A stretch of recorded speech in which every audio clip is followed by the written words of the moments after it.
Hantavirus nədir və nə qədər təhlükəlidir? İnsanlar bu virusa əsasən gəmiricilərin sidiyi, nəcisi və tüpürcəyi ilə təmas zamanı yoluxurlar.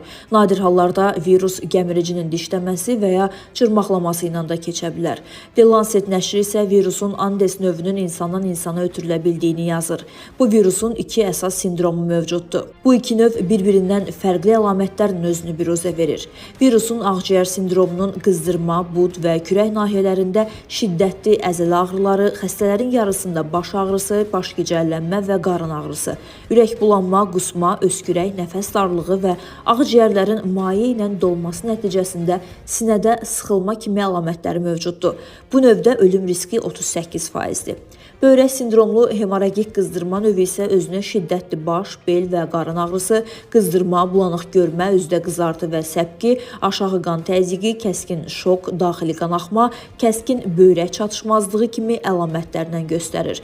Virusun bu sindromunda ölüm riski növə əsasən dəyişir. İnfeksionist həkim Afət Novruzovanın sözlərinə görə bu virus həm də yoluxdurucu gəmiricilərin hərəkət etdiyi ərazilərdə olan toz vasitəsilə də insana yoluxa bilər.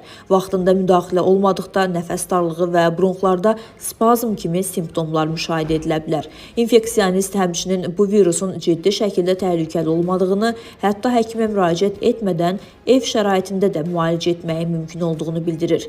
Həkim qeyd edir ki, bu virus COVID-19-un ilkin ştamları ilə müqayisədə daha yüngül keçir.